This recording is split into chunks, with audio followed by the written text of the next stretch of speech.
Hello, everyone, and welcome to Author to Author. I am author and publisher Brandy Hunt, and today my special guests are Quintell and Michae Allen. Thank you for being here. Thank you for having us. Absolutely. I've only interviewed a two-person like one other time, so if I really mess up, just don't charge it Today. to my head, not You my heart. good. You good.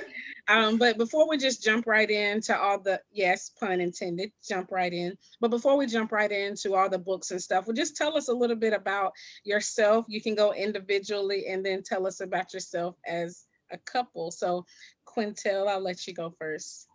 Okay, my name is Quintell. I am a narrator, voiceover artist for Ghost Readers, our company. I do have a 9 to 5 on top of that. But this is, where we're trying to put the focus.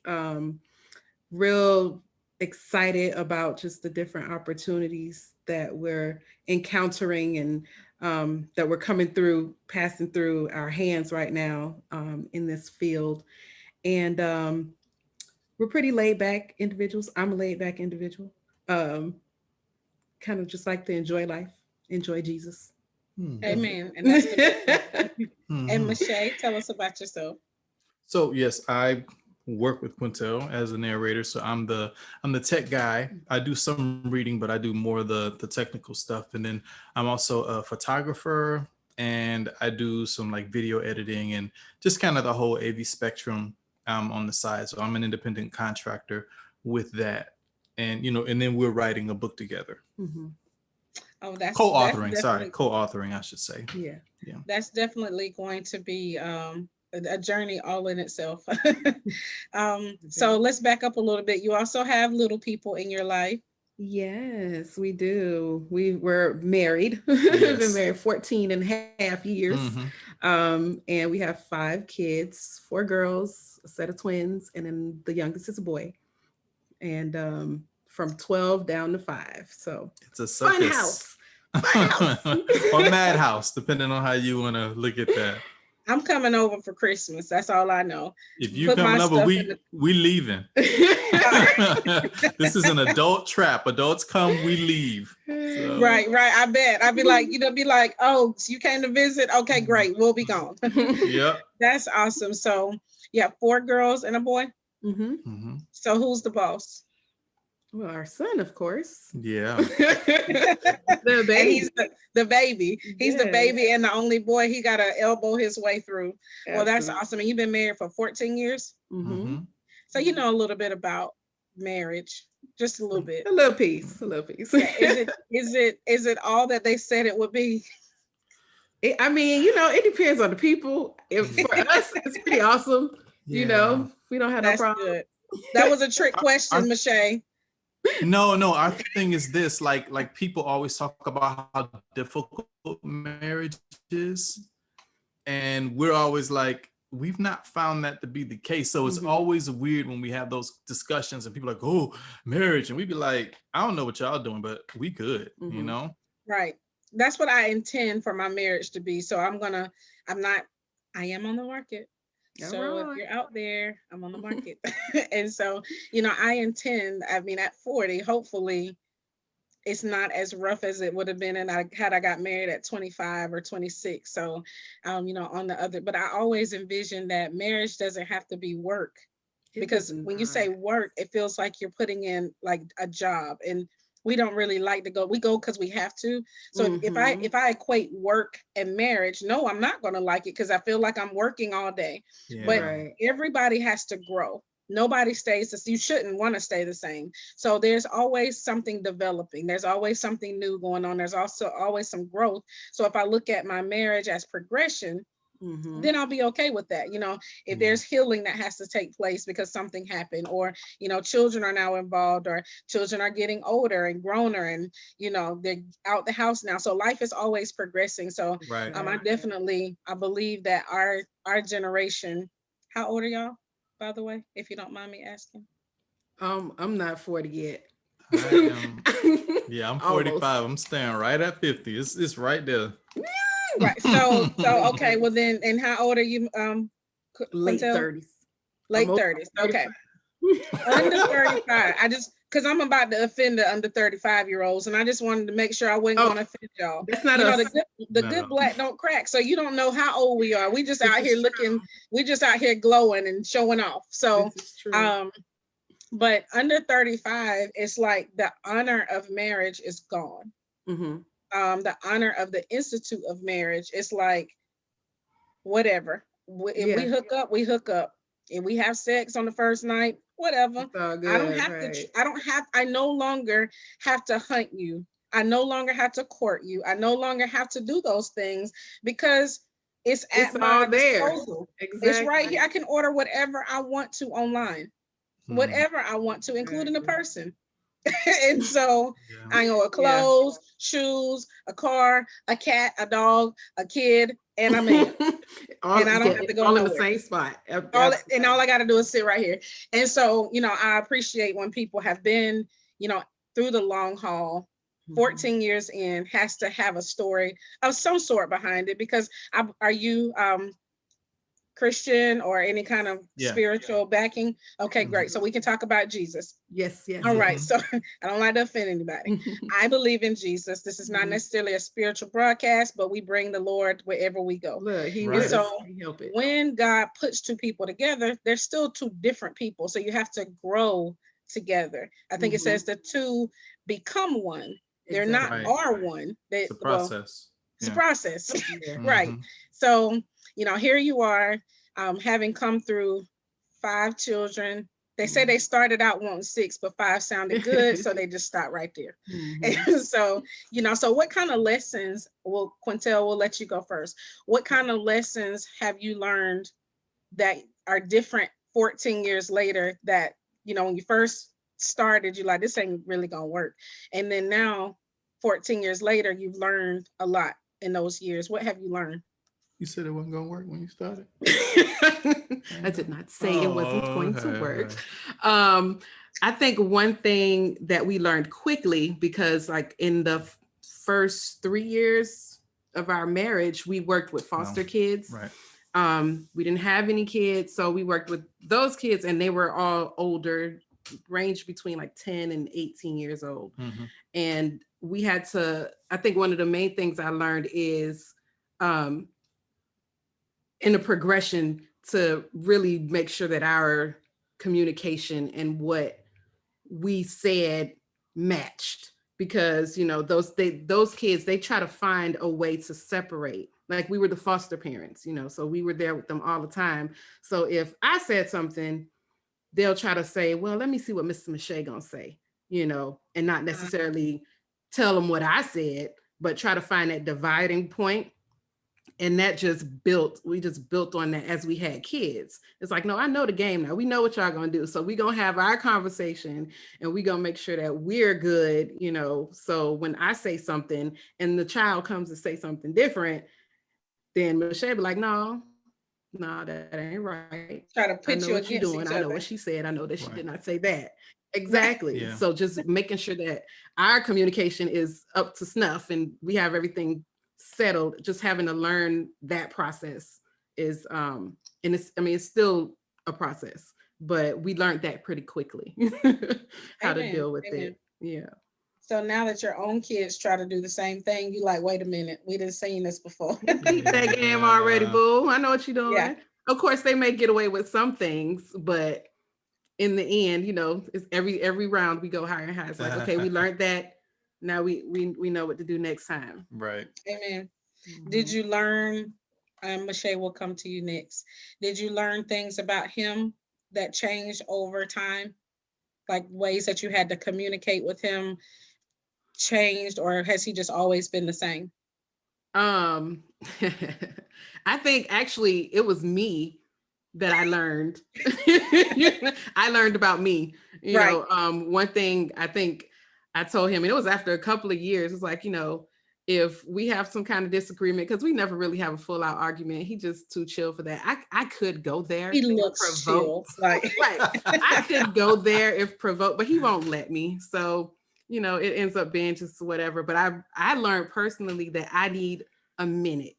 Like if something is bothering me, don't come and ask me right now what's bothering me. Give me a minute. You know, Yeah. not the whole, we're not going to do the go to sleep angry thing. We're not going to do that. But give me a Amen. minute, come back in a couple hours. Let me process so that the words that leave my mouth are not offensive in any way. Amen. And, you know, Give and me then a minute or I'm hour, either's good. I just need some time. So I did learn that about me dealing with him, Yeah. because you know I don't want to say the wrong thing, and you know you don't want to have that conversation of, well, I didn't mean it, but you know, out the abundance of the heart the mouth speaketh and all that good stuff. So Yeah. you just want to get it right the first time. Yeah. Amen. All right. And Michae, after 14 years, what have you learned about marriage?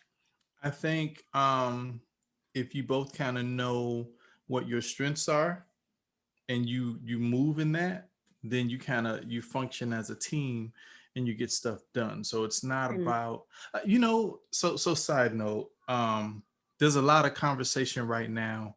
I don't know if you on social media, if you've seen the 50-50 conversation, right? Yeah. Yeah. Oh, and there's a lot, and I was thinking about that, and I was like, what does 50-50 mean, right? Like, like I'm an entrepreneur. So if I bring home a whole lot of money, I'm still better with homework than she is. So does 50-50 mean because I bring home a lot of money Right. that she has to now do homework with the kids when that's not her area of strength? Right. Or even cooking. I do the cooking because I like to cook. So 50-50. I make $1 million. So now she got to cook all the time. No, it's not 50-50. It's I do 100% of what I do for the home, and you do 100% of what you do for the home. And wherever that falls, it just whatever moves the machine forward best, that's what we do. Not just like, well, I do this, so now you got to do that. Doesn't Right. make sense, And that's my thing. Like wherever we're strongest, that's where we function. Amen. I like that. I like because I'm not old school by any stretch of the imagination. So I don't believe in gender specific chores. And I'm glad you said that, you can do the cooking because you like to cook. Because husband, if you're watching, I don't know how to make a turkey. I don't know how to make a ham, but I can cook other good stuff. And so I don't want to be disqualified. Right. I can run the heck out of a business.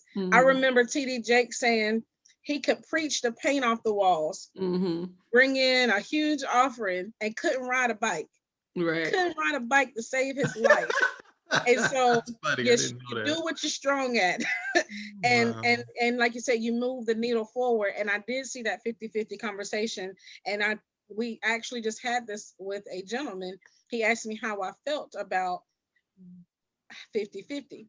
Well, if I make $100,000 and I give 50% of what I make bring in the finances, that's $50,000. But you make $400,000. That's not 50-50. Right. I'm giving way more money than you're giving in dollar amounts. Or if let's just bring it back down to what I consider regular numbers. If one of us makes 30,000 and one makes 40,000, why should we even have to can't we just make sure that the stuff gets paid? Right. Wherever it needs to come out of, it comes out. And so, if you feel overwhelmed by what you're giving, let's look at lightening the load on, if you feel like you're giving the most and you don't have anything left over at the end of the month. And I could be totally wrong. And we're going to talk about money because you guys are in a book that talks about the finances of a relationship. I was married for a very short stint, very short, 1 year. And in that 1 year, I realized that this is a very big deal. Money, it makes the world go round, and it will end a marriage real quick. Now, the money part did not necessarily end it, but we were always having to talk about, because it wasn't enough of it to go around. Or it was, I saw my dad gave my mom his whole check. This is when checks, young people, this is when checks was still a thing. A piece of paper check. She handed him the check. He handed her the check. He was in the military. She handed him back $40 or $50. And that was what he would have until he came back and said, okay, I spent it. Can I get another $40 or $50? I don't know that that's right or wrong. I just know that that's what I saw.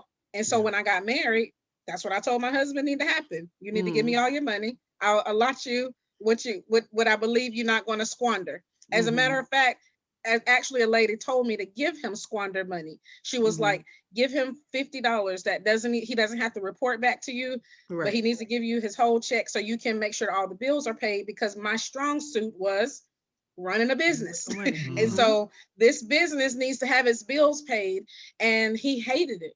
He felt like I was treating him like a child. And this is why our marriage didn't last. Because I said, well, I'm not trying to treat you like a child. It's just when if I don't oversee it, it doesn't get done. And so do you guys like ever talk to other couples and find out like what's the general consensus of finances these days? Like what actually works? What works for y'all? If y'all want to, you don't have to tell your personal business, but like what really just so you works? know, before marriage, dating, she was like, give me your money. And that's it's been that. And I was like, yes, please take it, because I have it and I keep losing it and I don't want to lose it. So there was never any type of like, in my head, it's like, uh-oh, what happened? Okay, yeah. I'm sorry. Oh, technology. Yeah.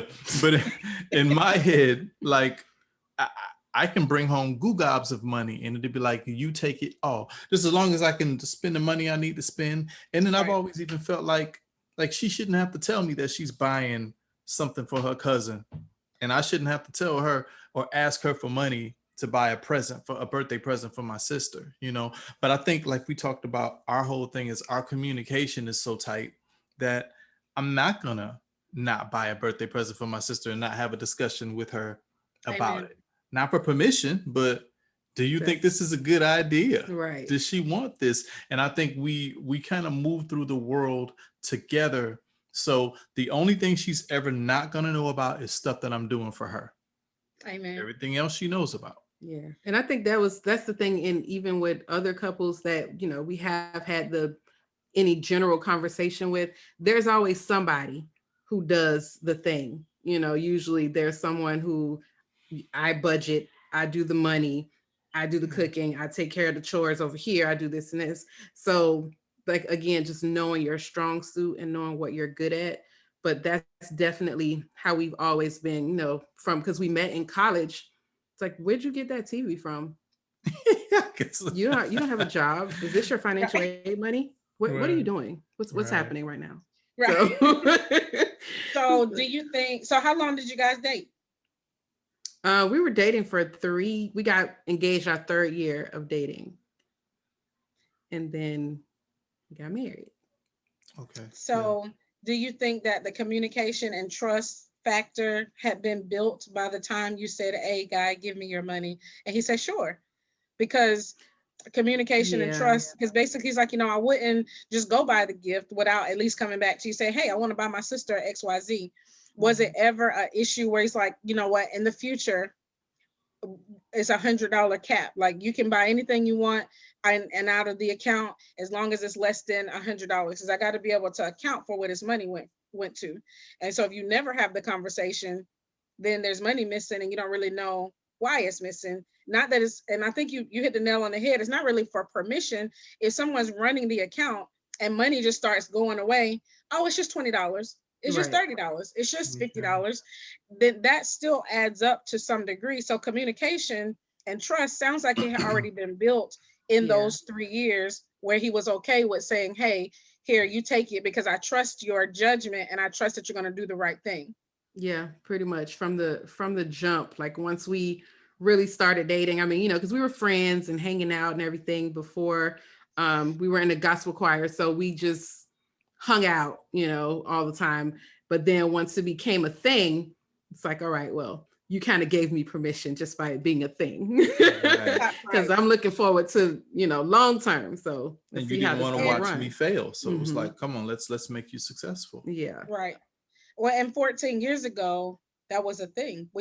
There was no 50-50 conversations going on. It was, we saw our moms do and we saw dad go make the money and then give it to mom. But that's changed over time. So now what suggestion do you give someone who was raised with women control the money, men not control the money, but you know, dedicate the money to where it has to go, and men, you just give your money away. What about people that want two accounts? I've heard that. I've heard, well, I want my account and he can have his account, and then we have a joint account. What do you think about that? I think that's perfectly fine. And that's, some people function better that way. The end result is, are the bills paid? Is the family taken care of? Now, there is no, well, you have this account over here and I know nothing about it. It's like, yeah, I know you have your own account. And if you can manage it, that's fine. So it's not really, I have to control all the money. No, we have to make sure that our living situation is stable and everything is working the way it's supposed to. But it's no secret accounts at the same time, so I still have, and we have separate accounts now, but I have the password to his, he has a password to mine, we know what's going in and out. So it's not like, I don't know how to get into your account. You have it, whether you get into it or not. Discussion about this when we finish with this thing. But yeah, it's still, it's all there. Nobody has nothing off in the Caymans. Right. Just run off one day. Now I remember, so I was dating this guy for a little while, and we probably was running up on like a year. And he said something to the effect of, oh, I have an account that I have a savings account that I've had since I was 12. Money just goes over there and I don't even know how much it is. And I said, well, if we get married, I want to know what's in it. Mm-hmm. And he was like, what? If we get married, I think I deserve to know what's in it. Mm-hmm. And he was like, he was taken back. Like, I wouldn't, like, you can know all of this other stuff, but to know what's in my savings account, and that literally became like, we were no longer together. Wow. Sweet guy. But I believe that the whole, he did investments, and he was into the stock market, and he had a savings account. He could have had money in the Cayman Islands, honey. Mm-hmm. But when I said, so when, because he was saying he wanted to marry me, and I said, well, great. So we'll have a joint account, and you can keep your account. I said, but I want to know what's in your savings account. What if something happens to you? Like, right. I need to know where to go get the money. Not even like, I want the money. I just want to know what's in it. Yeah. Right. I just wonder, how rich are we? It's really what I wanted to know. Mm-hmm. You've been saving since you was 12, and I don't know what's in it.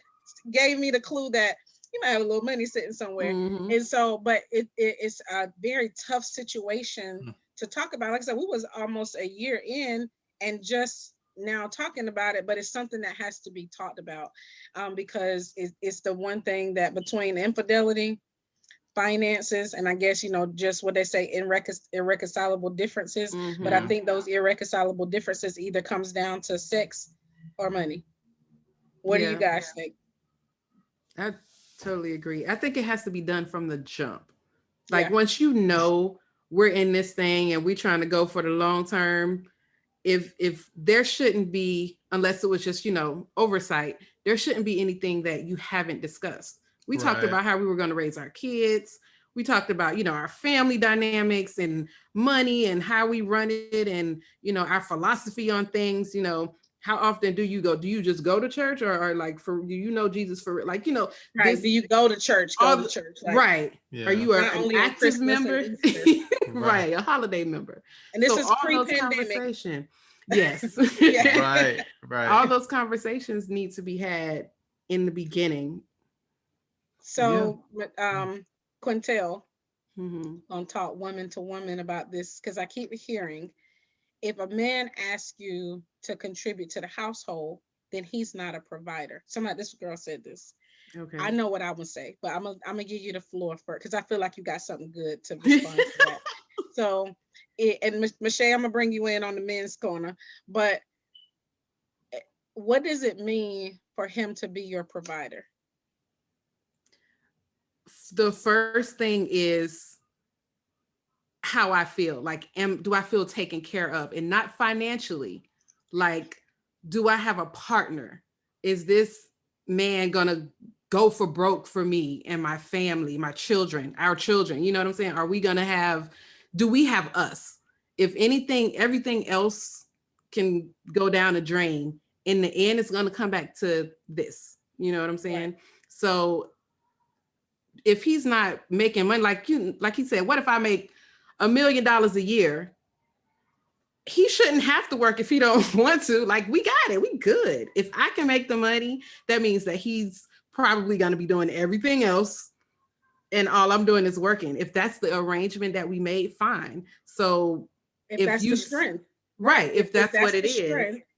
But you can't, I mean, everybody's different. So we don't have a problem with it being, oh, you're the breadwinner, but he's providing everything else. You know, how does my household run? Can I come home and get my feet rubbed? I will have dinner on the table prepared for me if I came home from work. The children with their baths, and, you know, I got me some rose petals laying in the tub, and I don't, it's not the money thing that shouldn't be the only thing that you consider provision. I can provide for myself. Exactly. Michae, take it away. What does it mean to be her provider? So for me, and I think because I'm an entrepreneur and I'm into investment, it's about building something large and way into the future. So it's difficult because I don't always have a whole lot of money coming in. I don't have a 9-to-5 right now, you know, but I'm doing things to say, okay, what can we build so that neither of us have to work, you know, as opposed to, well, let me get a job and just work, you know what I mean, and give her money. And it's like, well, that's cool for a while, but at some point I'm gonna be 60 and I'm not gonna be able to go to work. So what things can I, systems can I put in place that would take care of all of us and just the Allen name, like when we're gone, you know, and that's kind of that's the target, you know, 7 generations ahead is the target, not just let me get a job and give her a check, you know, but like, can I take care of my great grandkids with what we do now? That would be amazing. And that's the goal. Absolutely. And I think a lot of people are losing out on longevity and they're going for that quick fix. I think that's where that whole meet somebody today and then boom, we sexing tomorrow, and then the next day you can't find them. And it's like, what happened to what happened to the thought of longevity? That's what our grandparents, and still my grandparents are married for 50 years. Yes. I would have to get married today in order to make it 50 years, and then be promised to 100. Right. But even if I make it to 20 years or 25 years, you know, just the promise of longevity for somebody saying, you know what, I'm gonna stick with you. Nappy hair, straight hair, good day, bad day, but longevity is the key, not just these quick microwave fixes. And I love the fact that I can pick up a phone and I can go order whatever I want, but it spoils the heck out of us. Yeah. I can watch my Uber driver from right wherever he is all the way to my front door. I know when my blessing gonna show up. I know when I go Grubhub and I can be like, oh, it's your order is here now, and I can go to the door and get it. And people want God like that. And that's not how God, like, y'all can do all that on earth that y'all do, but you can't calculate my steps. And so, but he does give us the Holy Spirit who can calculate the steps and puts in us the desire for legacy and longevity. And yes, 7, I cannot imagine what I pray that I have grandchildren. I only have 1 child, so y'all better pray good.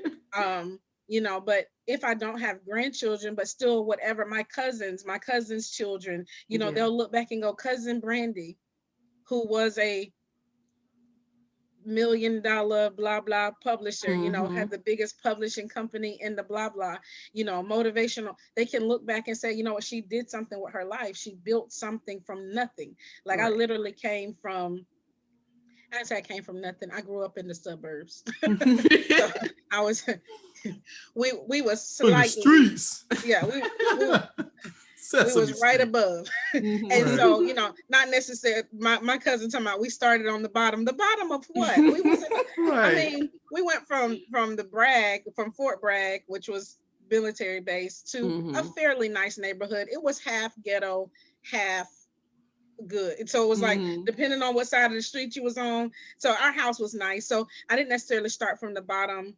And economics, but emotionally, I was damaged. My father died when I was 12. So I had to peel back all of those layers, all of those letters, and say, you know what? I got to leave a leg. My father didn't get to, he left me. And so I was the legacy. But, you know, me and my brother and my son, we got to leave something that has our name on it. Because if we leave out of here, we just a vapor. We just a has been. And so I'm so glad to talk to y'all today about, you know, just what does money talks? Is that talks? Is that what that's supposed to look like? Money Yeah. talks. Yeah. I used to work at a company called Money Talks. So what does Money Talks mean? What is the book about? What made you you know, want us to join in with these fine, fabulous, another good looking, look, some good looking couples. I can't wait to pose up. Let me tell you, I got my poses ready. Okay. I hope he like taking pictures, sugar, because we gonna be. Yeah. I hope he's ready. So all of that. You know, so what is this book about, and how did you come in contact with this beautiful couple? And you know, so tell us all about that journey. Actually, Constance, who's on the cover, she approached us, you know, looking for entrepreneurial couples, looking for specifically Black couples, to put, you know, this information out there and just have a real conversation about money, about love, about, you know, marriage, and just put it all into, it's 24 different couples. So we co-authored a chapter, and everybody has their story. Like you're saying, everybody has a story. So people married different lengths of time, coming from different backgrounds, you know, everybody's going to have something to say about those different topics. And we just thought it was like a great opportunity to share and kind of, you know, give back some of what we've learned over time. Some of the do's, some of the don'ts, please don'ts. And it's going to be a lot of good information. So it was a great opportunity that we were given, and we think it's going to be pretty awesome. And on top of just having our story in the book, we're getting to work as narrators, and we're going to actually narrate it, have an audiobook for those who, you know, don't like to read the hard copies anymore. Yeah. They're spoiled. But I'm here. Look, we here for it. Look, we're gonna have to get together, because I actually never thought about making that part of my company. But definitely, people always ask me, you know, can you help me get it in audio? No, this is out of what look.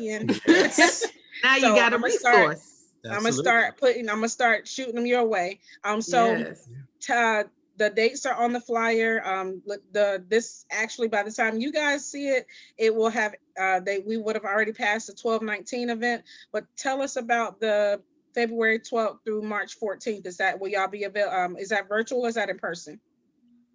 You know, I mean, who knows at this point, right? But more than likely, it's looking like it'll be virtual. But man, March. We were trying to do. They wanted to have like a local events, right? Because people, the authors are all over the country. You know, we have people in Vegas, and there are people in, I think, some in California and Florida, Philly. Just so basically, places. You're gonna sponsor the event wherever you are. Right. That makes sense. I like that. I do collaborations too, and that's what I'll do is tell them, you know, set up shop wherever you are, because just because you're in the collaboration is not so that you can always all be together. The collaboration was so that you could have a product in your hand to pass off to someone to say, you know, this is who I am and this is what I do.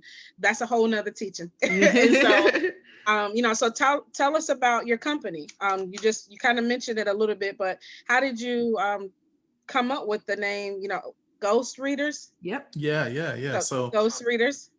Right. So I have a business coach, Dave Anderson, business bully, and he taught a course, and I was already working with him. He taught a course called Rock the Mic, about basically using your voice to make money. And he talked about a bunch of different avenues. And, you know, I was relaying to her what he was talking about. And when he mentioned the audiobook thing, I was like, because see, I'm a reader, you know, big nerd, big geek, you know. And then when I mentioned that to her, she was like, I like that. I think that's something that we could do. So we just kind of did our homework, did our research, and we dove in. And for us, so this also connects to some of the other work I do as a photographer. one of my main through lines is making sure that Black people are represented properly. There's a lot of stuff that's said about us. There's a lot of Yeah, narratives that aren't necessarily the case. And this is another way for us to, one, show that Black people can do all types of things. We're not limited to anything, right? absolutely. Two, we want to be able to tell those Black stories that matter to us, that are important, and tell it with a Black voice, you know? And even just like this Money Talks project, like it's 24 Black couples, you know what I mean? Awesome. Talking about being successfully married and handling money properly. Like I love that whole idea, and I think that's in large part, you know, back to the audiobook narration, is telling those stories about Black people the right way. Amen. Amen. I love it. I love it. Representation is everything. That's what a lady was telling me. She saw me as another Black female, and I was telling her I was the first African American female publisher in my area. Up until the Wow. time that I launched, there had not been another one in the Wow. upstate of South Carolina. I didn't know that when God gave me the vision Bravo. to just go forth. And but like you said, representation is everything. And people will come to me and just say, I can't believe a Black woman, because I found white men, I Mm-hmm. found and or either they weren't self-publishing experts, they were just traditional publishers who were charging out the wazoo Yeah. $10,000, and had all these huge packages. I can't address the Black community with a $10,000 package, not where Right. I live. Like Mm-hmm. Yeah. not Right. coming out the gate, not $10,000 in 2 months, $10,000 in a year, maybe. Perhaps. but Right. but you gonna ask the Black community to give you $10,000 in 2 months or 3 months to try to publish a book. And so I knew that because this is my area, and I took it and I ran with it. And Mhm. I'm so glad that I did, because I get to meet wonderful people like yourself. This I'm gonna get my copy. Are y'all on pre-order? Yes. We'll send you the link. We'll send you Excellent. the Well, for link. the people who are watching, where can, because this, like I said, this will probably air the end of December. Mhm. When does the book actually come out? It's gonna be out at the end of March, like once we finish the Yeah. Okay. the actual tour dates and everything.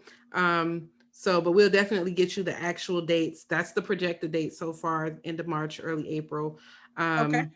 And then we'll be able to go from there. But we are doing pre-orders right now. Okay. Where can people contact you? Where can you be found on social media? So we are at Ghost Readers Inc. Everywhere. So that, you know, Twitter, Instagram, Facebook, you know. And then, of course, you can go to our site, www.ghostreaders.com. And if you're an author, we do a couple things. Of course, we do the audiobook narration. Mhm. We also do a thing that we call micro reads. So let's say you're like, look, I don't got no full book. I just got an ebook that I put together to explain a concept. Or if you're an author and say, well, I want to kind of tease my audience and get them interested, we'll read 1,000 words or less for a really low rate, you know, so that way you have something to put out there. And then if you're a podcaster, or if you say, listen, I understand how this whole thing goes, and I just really want to narrate my book myself, and there are people that we tell they should do that. Like if you're a preacher or a comedian or somebody who people know your voice, you should read your own book. So we actually have templates that you can use with Audacity, GarageBand, and Logic Pro X. And you could basically just open up the program and then read, and it'll sound great because it's already calibrated for that. Nice. I'm gonna have to get with you guys. I love that. Even though people don't know my voice, I was told that I had a audiobook kind of voice. And I was like, Good. I hear okay. it. Yeah. And so, well, I'm an actress. And so I think that's where that Nice. came from. I've never Mm-hmm. thought about doing behind the scenes, but I did act in bukus of movies and plays at this point. And Mhm. so we'll have to get together and collaborate something in the upcoming year. And then you had one more thing I wanted you to talk about. You have some books in the work that you were talking about. Yes, so it's funny. It's an end around if you know about football. So what we ended up doing, we would work with authors, and then they would keep asking us questions, right? And then we had to go figure out the answer, because what they would ask us questions. What we do is we use ACX, which is the Audible Creative Exchange. Hmm. When we, you know, that's kind of what we do our books through. So Mhm. then the authors would be like, well, I'm on ACX and I got this question. And we'd be like, hey, look. We just narrate. Right. We don't know about the author stuff. That's on you. But I'm like, well, if we're going to be good business owners, we should know all sides of it. So then I was like, what if we write a book, just so that we can explain to the author, based on having written a book, this is the process. But what we were going to do at first, we were going to write a book about the process. We don't know the process. So we have to write a book to figure out the so process. We got to write a real book about something else, go through the process. So because I'm a photographer, and I do a lot of motivational type speaking based on photography, right? So I'll talk about a photographic concept and then tie it to life in some way. Here's a cheat code. I go live. There was a point where I went live every day, and I'll at least, if I'm not busy, I'll go live 2 or 3 times a day. So because of that, I have all this content online, and I said, we'll just take that and make it a book. You know what I mean? So I just pulled all that, and then, we'll rewrite it, make sure, because sometimes when you speak stuff, it's not the same as when you write it. So we kind of rewrite it, repurposed it. So that's the first book. But the book is actually written so that we can write the second book that says, okay, when you do an audiobook, this is the process. So the second book will be more like an ebook, informational type thing, Nice. You guys got some good stuff in the works. And he just gave you a free plug. I ain't gonna tell you what it was. Rewind the tape. And so have you ever heard of a transcription service, or are you gonna transcribe it yourself? I used to professionally transcribe. I'm a transcriptionist by trade. So so I'm doing the transcription. Right. Good. So y'all got. I feel the millions coming. I mean, it's right there. So Lord, send it, Lord. And so, are you guys in my group? The right way to publish for profit? If we not, we will be in a minute. Yeah, it's when I send that email, it'll be in there as well. And then you're welcome to network, sell your services. It's all authors, and we're all trying to make a profit. and check out our podcast. You can check out our your podcast. That's right. So tell us about your podcast. Yeah, Ghost Readers Podcast. We really just be goofy and talk about one thing that's great is if you're an author and we work with you, we're definitely going to talk about your book on the podcast. So that's promotion, Amen. And then of course we're doing a couple other things where if you're an author, you can either advertise on our show or what's the thing with the silly reads? Silly reads. Yeah. We're working on something that we're going to do as part of our podcast, basically reading things outside of their context, kind of outside of their genre. Just something fun that we wanted to do, and we were going to use, if authors have something, that they want to share, and we'll just read part of their thing, with our narrator voices. Right. I love it. Y'all make sure you keep me posted. Yeah, you're an actor, so you get it. Like if you were to do something that's supposed to be scary, but then you make it funny, you know, or romantic. Exactly. Right. Yeah. That's awesome. Well, I knew that hour was gonna fly. I mean, as soon as we started talking, look at it's already an hour has flown by. And so maybe we'll have to come back and talk about the whole process that you went through when you wrote the book to help you learn how to do the audiobook, to help you learn. Indeed. So progression is everything. We talked about that. It's progression is everything. Yeah. You have a beautiful marriage. Is there anything you would like to say in closing to, any of the audiences who are watching today? Just, thanks for listening. I always just like to, just say, keep going, fight the good fight for all the authors, because I know it's hard. Like, I couldn't even imagine, we had a concept coming in to write this book that Michae's doing, but just from scratch, authors' minds are like crazy. Like how y'all come up with this stuff. I read some good stuff. We read some bad stuff, but there's some good stuff. Right. So just, be encouraged is really what I want to say. Just keep it up, because we like to read good things. Amen. Yeah. And Michae? I would say, so coming from a place of an artist, like it's great that you're doing your art, but learn how to do the business of your art It's real easy to think, well, if I just do this art and I do it really well, people will show up and pay you money. And that's not the case, because there are people who do things horribly and make great money. You know what I mean? So you got to figure out, how do I make money with what I do, and get you a coach or something like that, so that you can actually enjoy it. Because there's nothing more painful than doing this and knowing you're good at it and not making any money and giving it up. That's horrible. I don't want that to happen to you. Absolutely. Well, that's what I would have said. Hire Brandy, because she's a coach. There you go. Then you just come through me, and I'll tell you all the fun people that you should be working with to, expand your brand. And then we can all be making money. Right, That's the goal. right. And so we can be making money and making a difference. And that is the goal. We want to Right. make money and make a difference. We want to make an impact and an income. You can do both. You don't have to just I love that. continue to give all your ideas away and give all your stuff Yes. away. You see, you heard her say, "Oh, I used to transcribe," and so she just brought that on over and just, Mhm. dig a little deeper. You probably have some gifts and talents that you just haven't tapped into. So if you have, you need some help tapping in, I give free consultations. Just message me, publish PUBLISH, the letter U 00 @gmail.com. I'll walk you right through, what works for you. Maybe you need a podcast, maybe you don't. Maybe you need an audiobook. Maybe that's not first. Maybe you need to do something else. Maybe you need to do a small PDF. There's so many different things that you can do, but it's only for your target audience. What does your target audience need? So if you want a free consultation, if you want to interview, author to author. You see how we sat here and just chopped it up for an hour? Just if you want to get your book, your product, your services out there, just send me an email. I'll respond to you how to sign up. Do you want to let the people know anything, any last words, how to contact you? I think we went through that. Anything else before we go?